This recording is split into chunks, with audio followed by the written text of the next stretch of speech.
Yeah. Hariji, go ahead.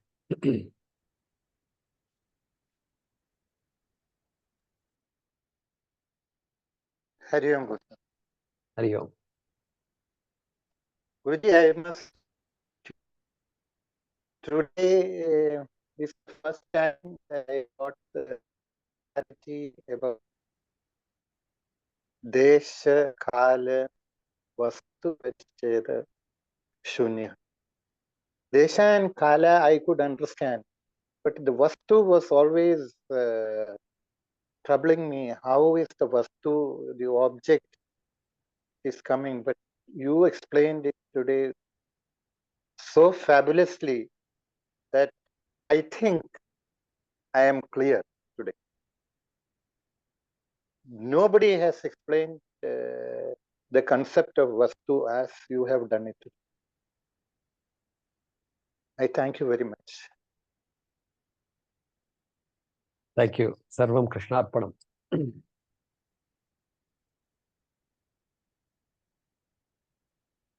Also, you were enjoying so much when you were teaching us.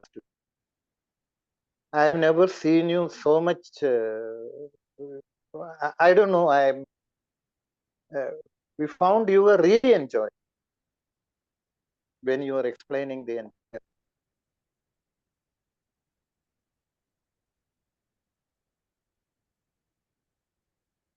Thank you. Thank you, Hariji. Hemavati Shankar.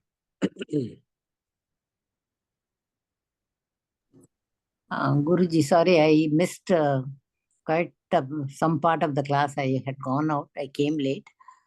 But this thing is everywhere. Whenever I find this sukshmataram, I get a bit confused. When you say sukshmataram, it is sukshma and then sukshmatara. I understand when you say subtler than the subtlest or better than the best.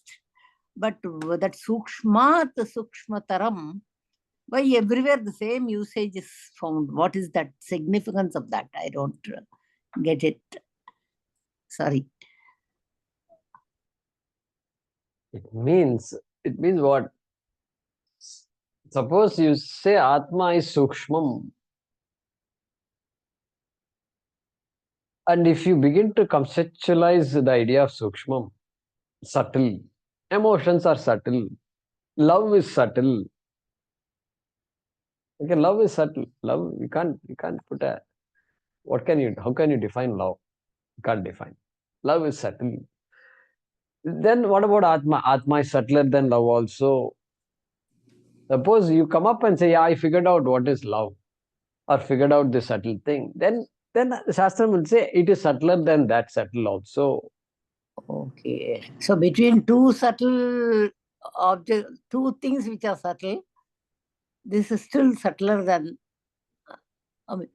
But that means it is beyond the concepts of subtle and gross. If you want to, if you say, I know what is subtle, I know what is gross, then you have not understood Atma. Look at the bold statement there. Suppose I say I understood subtle and I understood gross. Then it says this is beyond the ideas of subtle and gross. No. Something like that. No. Okay. Normally, Correct. no. Probably our usage in English is subtler than the subtlest or better than the best. I mean, we use the superlative and then superlative, super se upar, they say in Hindi, super se upar, like that. So that's the way you should read it here. When you say, the minute you say sukshmatara, it is more subtle than anything. So why sukshmatara, not sukshmatamat sukshmatara? Okay. Yeah, that's fine. So even there also, anor aniyan, mahato mahiyan. And that's just, it's understood. Sukshmatara means sukshmatamat sukshmatara. that usage, in fact, I was reading Vishnu Purana or something. There also I found that. Today I happened to come across that in 2-3 places. So I just came from outside, and the minute I opened the computer, I heard the word Sukshma, Sukshma, that word only, Sukshma Shuknataram. Then I said, okay, I will ask, because it has been bugging me for long. Not that I've understood much, but at least I asked you. Thank you, Guruji. That means you missed Yat Param Brahma, Vishwasya Ayatanam Mahat, Yes, Sarvatma. So much we yes. discussed. Yeah, I So must. much we Yes, discussed. At the I tail must. end, you have come. that is that I no முதல்ல நான் anticipatory பேல் வாங்கிட்டேனே உங்ககிட்ட. குருஜி நான் லேட்டா வந்தேன், அதனால நான் கேட்கறது சரியா இருக்கலாம். But still, because whole day today I've been thinking of that word. So when I just opened the thing, the word I have was Sukmataram. So I said, okay, this is some indication the nature is conspiring me to ask this question. Thank you, Guruji. Sorry being so this thing ignorant on this. Thank you. Yeah, Meera Narayan. With respect to this question, one more. Can we assume that Sushmataram, when we say that, don't make an attempt to understand, you will never be able to understand them, because every time that no, this is beyond concept and beyond. Put it that. No, I will not put it that way. Don't make an attempt to understand. You will not understand is not correct. Every class we are making an attempt to understand only. So you can't tell a human mind not to understand. That's not correct. That's wrong advice. It is like telling the eyes, please don't see. Please don't see. Please don't see means what do you mean? Please don't see. I have eyes. Eyes are meant to see. I have a mind. A mind is meant to understand. Buddhi is meant to understand. Nischayatmika buddhihi. Then don't make an attempt to understand means, hey, you have to understand it, no doubt. It's meant for understanding. Tattvamasi is meant for understanding only. So we will make all attempts to understand, but not as an object. It's not an object out there. It is you. That is the meaning of saying. That is the meaning of saying, yato vacho nivartante aprapya manasa saha. You can use whatever words you want. The words will just bounce back. Because my outlook is object. This is an object. Brahma is an object. Ishvara is an object. And the minute I put Ishvara in the Swarga, then he is an object now. Won't work. Naisha tarkena matirapaneya. That's what Yama means by that word. Tarka is reason. But by reason alone, you can't figure it out, because reason will only take you from a finite entity to another finite entity. It cannot take you from finite to infinite. You get the infinite from somebody first. Somebody means Shastram. Then you use your reason. You need so much reason. Viveka is required, right? Adhikaritvam, Viveka is number one. Viveka is all about reason only, correct? Therefore, see, why I say this, why I'm insisting on this is because I know people who come to me and they cop out. They say, you don't understand. That's it. You can't use your mind. That's it. They stop using their mind, period. And they won't listen to whatever you say. And they're sitting in front of me and talking. Tell me what kind of conversation can happen? Nothing can happen. And they refuse to understand also. Why? Because you should not understand. Because Mahatma cannot be understood. Krishna also will say, Upanishad also will say in many places, Naisha tarkena matirapaneya. You can't figure it out. Like that he's saying. That means what? Best. Just don't use the mind. Danger. These are all dangerous assumptions. People get those kinds of ideas sometimes. But yeah, I understand what you're asking. So I'm not suggesting you're saying that. But yeah. Thank you. When we communicate, we have to be careful, Hariji. That's all. Because you've studied a lot.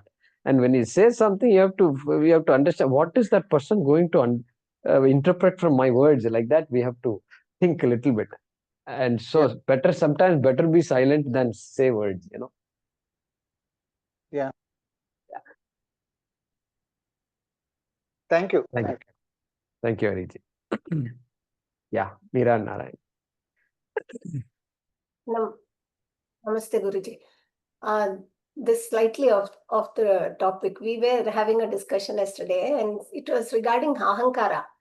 So we were trying to understand whether animals have ahankara. So I was trying to say, like Vijnanamaya Kosha, what we say in human beings, that knowing of I exist, I know, that is there in human beings. Probably animals don't have that feeling of, I know something. That is not there. So that's the reason they cannot have a choice also. So maybe the other koshas intelligence is there for them as instinctual, where they can recognize things and respond. So that's the way it is. I was trying to.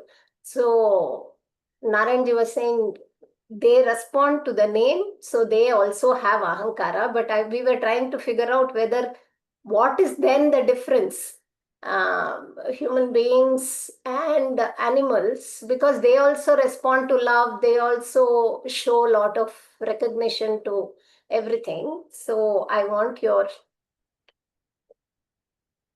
Yeah, so that's not difficult. The sense of the self, the sense of who I am is there. As you already said, they respond to calls. These dogs' names, I don't know, often they give Johnny and all these things. Why don't they give Indian names? I don't understand. But anyway, I think maybe whatever. So, hey, Vivek. So this guy comes wagging his tail. So clearly he's responding. He knows who he is. He's being called because he's been lying down like this. And then you call, then he wakes up. So that shows he's heard the words and then he's responded. All right. So they have a sense of that identity. Little bit identity is there. But ahankaromi iti ahankaraha. I am the one who is doing it. That is very little. That's very, very little. I mean, little means what? Just enough to say, go get the ball. The dog runs and then comes and then wags the tail. And then, come on, here's the biscuit. Yeah, I did it and I got it. Maybe it has those kinds of feelings little, but that kartrutvam gone after that. Gone. It is disappeared completely. It is not there for ages and ages like we do. And then I did this for you. You are not doing anything for me. Okay. That I will do. But they won't do all those things. Why? Because that memory itself is not. It's not there at all. Okay. Some elephants have memory and all they say. Let it be there. A little more evolved species. So there is a spectrum from that animal to the human. Maybe some animals are little advanced in terms of little more ahankara and all they have, more affection and love, and so more. So all these animals that mate for life means they have only one partner. I used to think about it. So something unique about those animals, and so I think they are a little more evolved, But guilt, sukham and dukkham, guilt and hurt, that is the characteristic. If that animal doesn't have, if a being does not have it, then we is as good as saying it doesn't have ahankara. That is where ahankara manifests and creates problems for us. No. Yeah. Yeah. So we were trying to analyze the dream state. Is it similar to that of not having ahankara, and there is, there is some memory probably which vasanas which comes as a dream, but you don't have the free will to change anything there. It's not completely like that of an animal's, it's not like that, right? Is it similar to that? So your question is, can I compare the human being's dream state to an animal life's waking state? Is that your question? Yeah, I was just trying to think about it. I have a different perspective. Because there's no free will.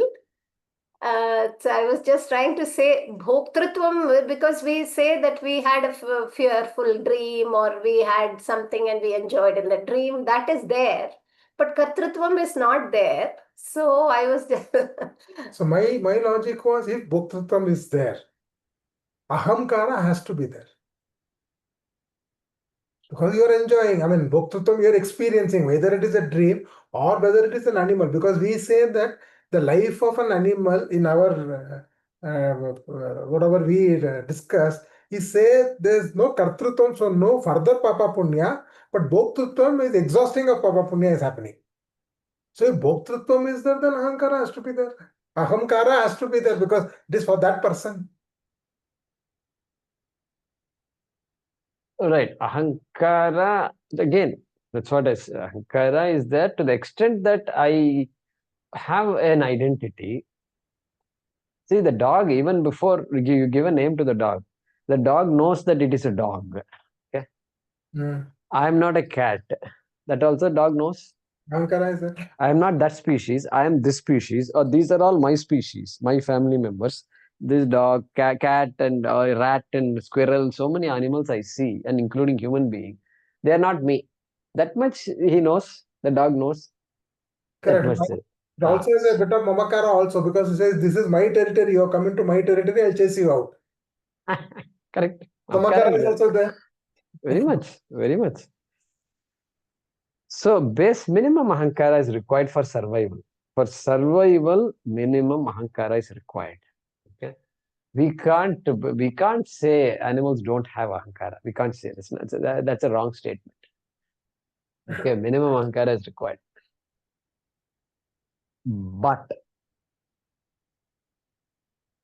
no dog will ever say, look at that dog of the same species, my own family. His tail is so beautiful and circle and going like this. Look at my tail. I wish my tail were like that. Or look at how healthy he is. Look at me. And I'm always sick all the time. And I'm struggling, I'm limping. What kind of life I'm leading? This kind of idea will not be there. why it's not there? Why it's not? Chance ledu. That is the animal. That is the animal. That is what I'm saying. We are saying there is no kartrutvam for the animal. Bhoktritvam is not there. When we say basic bhoktritvam is there, but not enough to make a conclusion about oneself. Look at that. Make a conclusion about oneself is not there. It doesn't have the consciousness. Does not have self-consciousness. It is conscious of things, but it is not conscious of the self. Self means of that evolved self-consciousness is not. Probably this is what I meant. I was not able to articulate. This is what I meant. I said that which is there in humans, that self-conscious feeling cannot be there in animals. Otherwise, they would have got realization. There may be one-off cases like Ramana Maharshi's and all. We don't know about it, but they cannot understand Atma Vidya, and because of this reason. So self-conscious also, you define it, say, the same example what we give, if you go into a dark room, do you need to know somebody to tell you that you are there? I think the same logic can be extended to an animal also. It knows that it is there in a dark room. No. Self-conscious is not that. What you're talking is not about self-conscious. Awareness, self-awareness. This awareness of the surroundings. It's all about awareness of surroundings. Self-conscious means making a conclusion about oneself. I am no good, or I am the greatest. That's a judgment about oneself, correct? So it is not about knowing that I exist. Not about knowing I exist. I exist is there. Self-awareness. Self-consciousness, making a judgment about oneself. That is what that is the self-consciousness I am talking about. I am conscious of myself so much that I am now making judgments about myself. The judgments about things dogs also make, animals will make. No, this is a safe place for me to hang around. This is a safe place for me to have babies. This house, these people are nice people. I think this is where I'm going to put my babies. So sometimes they do that. The cat will come and put babies in a particular place. They figured out that that's a safe place. So they are able to make judgments about the world around them. They have to. Survival. But then, about the self, no cat will say, last litter, my kittens got stolen, because here they steal kittens. They do all this funny stuff. These human beings, Indians, I don't know why they do all this. My last kit, my got stolen. Now I have to have more kittens, and how sad it is. Look at all my friends. They had all kinds of good children. So many times. So how many children that cat had? No, not there. Why? That self-conscious. Self-judgment is not possible. For self-judgment to be possible, self-consciousness must be there. And that self-judgment is samsara. Our samsara can be simply said, self-judgment causes samsara. That is it. Or self-judgment is equal to samsara. Because whatever I tell about myself is wrong. Is wrong means what? It is not what Atma is. The minute I open my mouth to talk about myself, okay, this personality I can talk about, but that is not Atma. So the animal, you can say, cannot make any self-judgment, and therefore there is no samsara for the animal.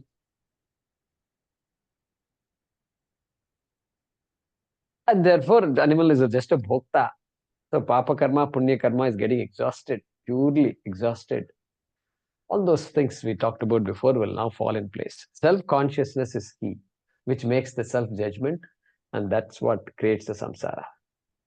So it's the self-judgment itself which allows you to know that you are self-conscious also.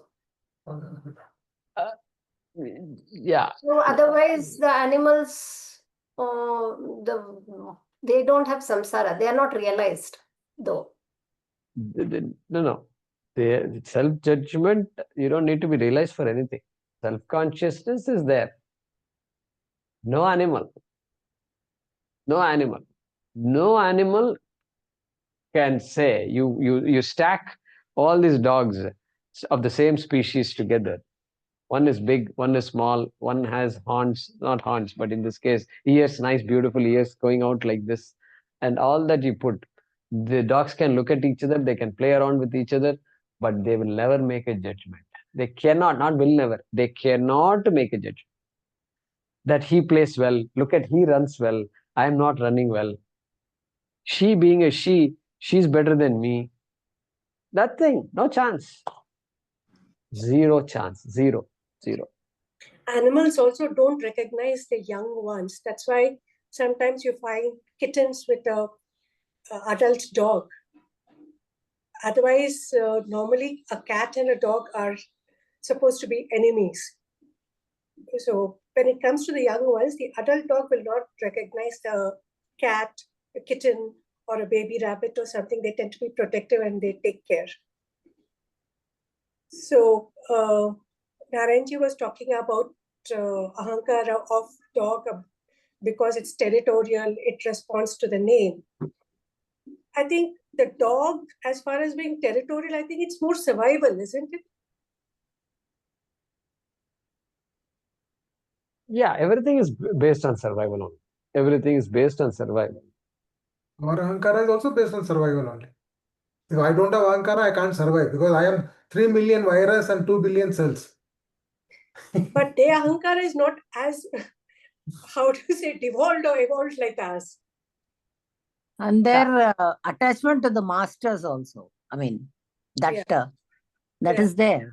Even in the family, they have one person to whom they are more attached. I mean, they show that, that they have that hierarchy or something they have. So I think we are saying that it's all instinctual.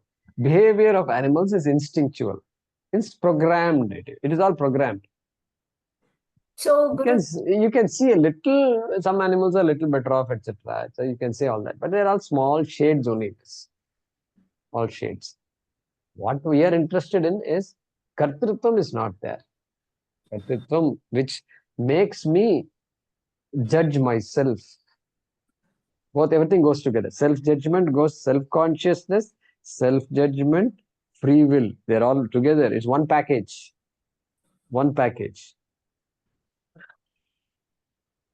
So Correct? what's the role of buddhi here, Guruji? Because animals anyways don't have samsara, bhoktrutvam. I mean, they are bhoktas.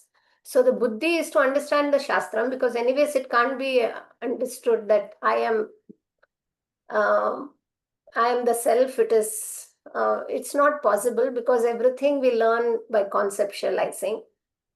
So buddhi, they say it's through buddhi which you understand yourself. That means, what is the role of buddhi?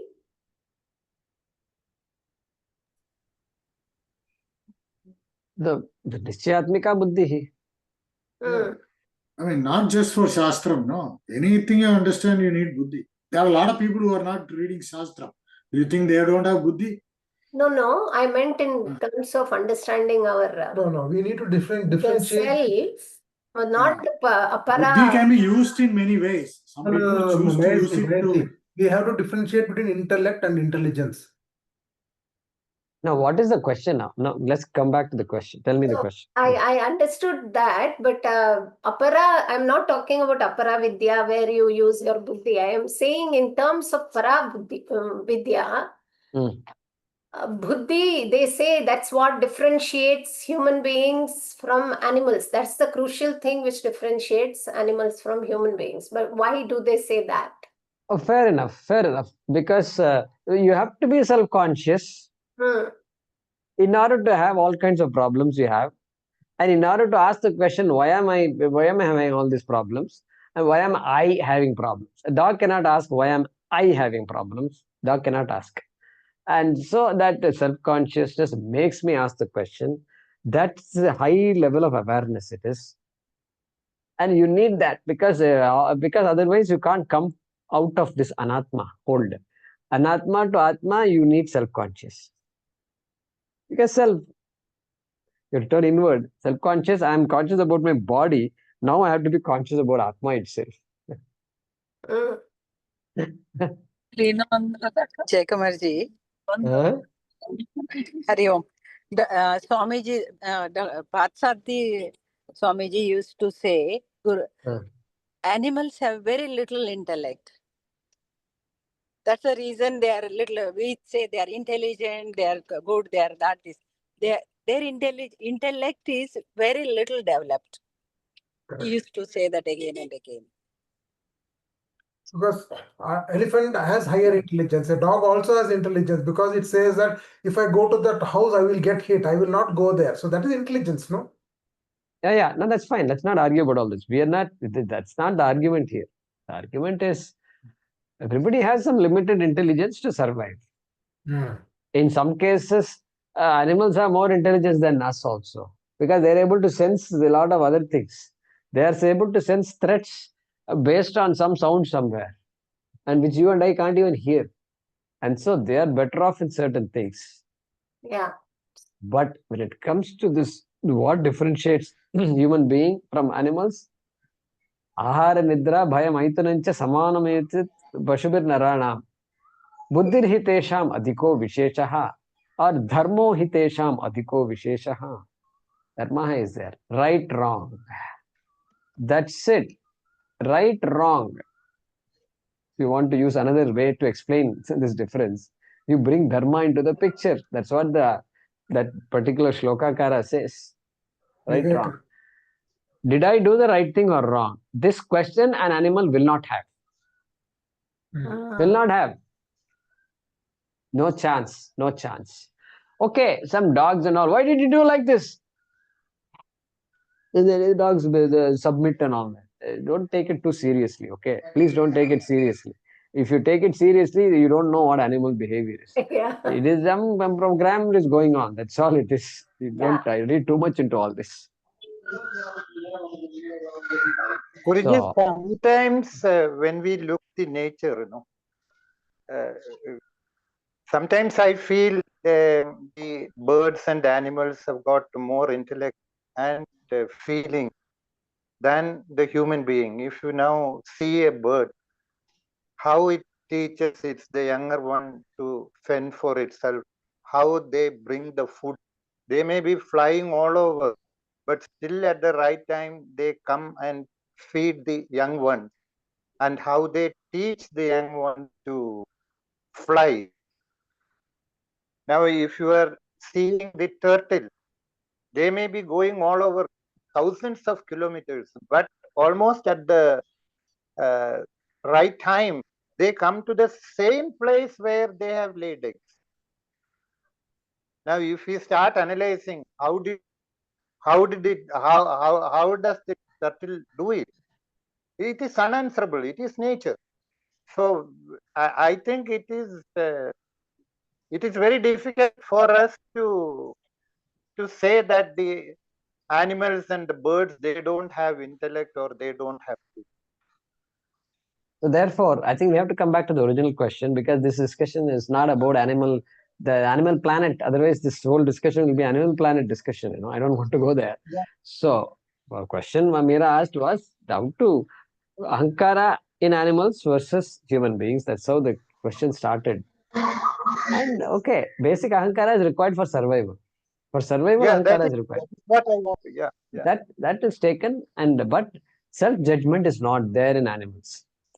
Self-judgment is they are not self-conscious. If they were self-conscious, then animals will start grooming themselves. Think about it. Think about it. Yeah. If they had the ability to be conscious about their own bodies, they will find a way to groom themselves to look different than what they are. They will have the Shakti. That awareness is there. The Shakti to respond to the awareness should also be given. Correct? Otherwise, creation is there's a defect in the creation. If I have a desire, then I must be given the Shakti to fulfill the desire. Or to say, no, it's beyond me to fulfill. That also is okay. You don't see animals grooming themselves. You don't see animals forming associations like we form an American Association of Bald Men or Bald People, whatever. They don't form any association. Turtles don't form an association of orphaned turtles.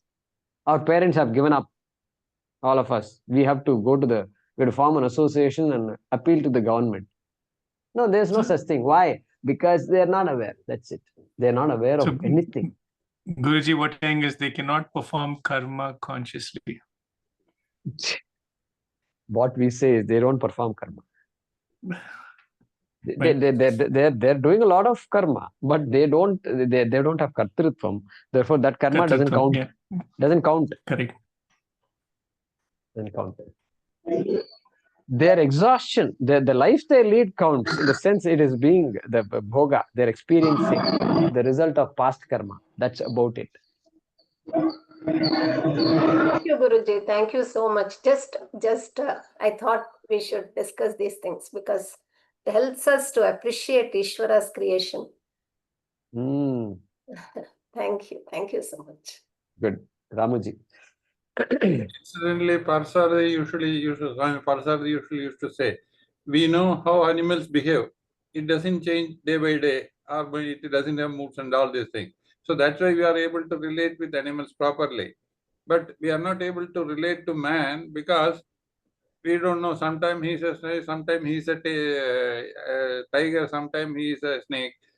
Like that, he says.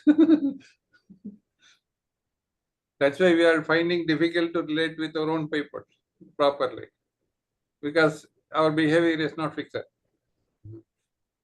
They also, Ramuji, they exhibit mood swings here and there. I have heard about it.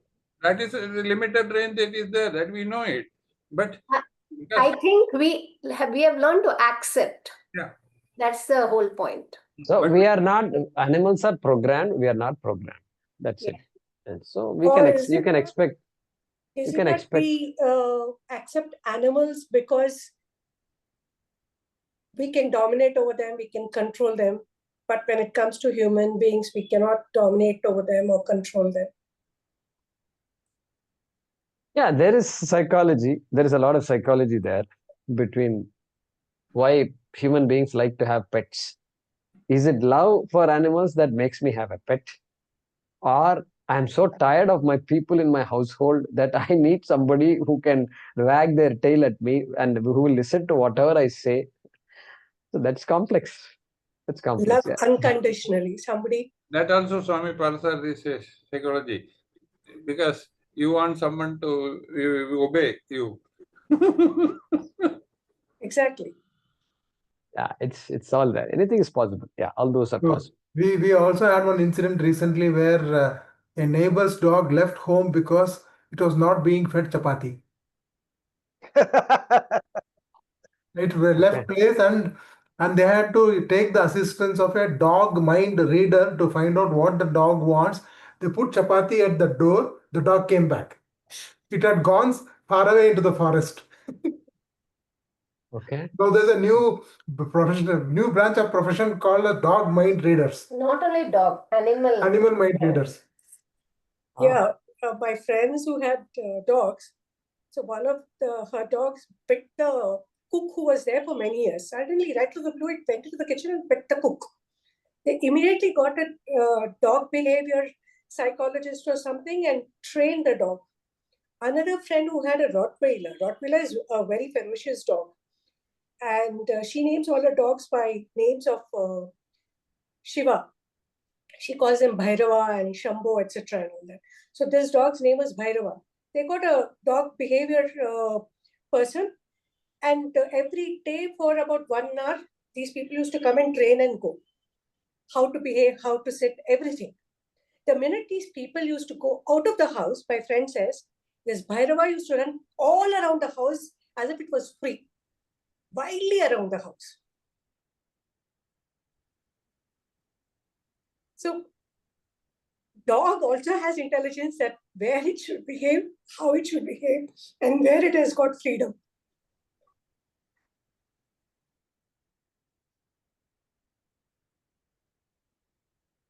So we see when you have animals, one good thing we can learn from animals is Ishvara's order, Bhagavan's order. There is a time we should use the opportunities to appreciate Ishvara, because I am there all the time. My Ankara is there all the time. I act up all the time. I'm trying to control people all the time. I'm trying to control situations all the time. Hey, look at situations where I am not involved. My role is zero.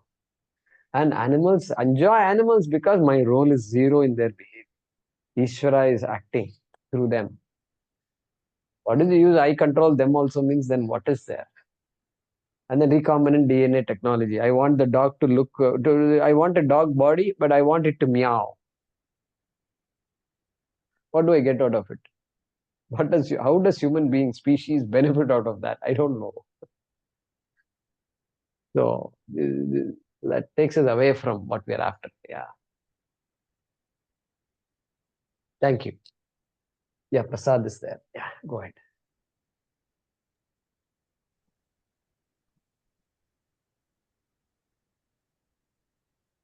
You're not audible, Prasad ji. Can't hear you. Can you hear me now? Yeah. Okay, thank you. My question is on establishing the oneness. So when I have to explain about Advaita Vedanta, so if I take like 2 steps, first existence of myself by saying that I am not what I am aware of, so I can establish myself by taking all the objects, external objects. So then I am witness and the witness consciousness, Sakshi. Then next step I would take, for example, there are many ways probably. One is like by taking a dream example, for example, and then talking about the all-pervasiveness, eternal aspect of it, and the non-dual nature of it. Like you talked about Desha Kala Vastu Parichya Sunya, for example, infinite. Can I also establish oneness by negating all the 5 Vedas and the 3 Vedas, for example, all the 5 Vedas like Jiva, Paramatma, Jiva, and then Jiva, Jagat. So all those 5 Vedas, if I negate by an example, and also the Vijatiya, Sajatiya, and Swagata Vedas. if I negate all these things, also can I establish oneness? Is that correct? That's my question. Yeah, I mean, correct. You can do that also. You can do that. Because when you say Jiva Jagat, Jiva Jiva, etc., you're talking about the object. You're talking about things that you have perceived. And you're dividing those things into so many categories. And your category, based on your category. Sajatiya, Vijatiya, Swagata is your category. That's one category, one way of dividing. Another way of dividing is Jiva, Jagat, Ishvara. Another way of dividing is Panchakosha. Yeah. Another way of dividing is Avasthatrayam. Okay. There are ways of dividing. Yeah. Oma. So therefore, there is no one way in which to appreciate Atma and all. No, it's not like that. Another way of talking is Karya Karana Prakriya. Cause effect. If somebody is good at cause effect, means understood cause effect properly, then immediately they have access to Atma through Nachiketa. So, any way is possible, Prasad, any way is possible. Shastram is not, Shastram may say, point out to things like Drik, Drishya, Viveka. If you appreciate Drik and Drishya, then you're on the way to appreciating Atma. There I established only my witness consciousness, right? So then I established, but then I have to move ahead with other examples to say that oneness, to establish oneness. Panchakosha Viveka, things like that. Correct, absolutely. Yeah. Thank you, Prasad. Om Namo Bhagavate Vasudevaya Dhanvantaraye Amrita Kalasahastaya Sarvamaya Vinashanaya Trailokyanataya Shri Mahavishnave Namaha.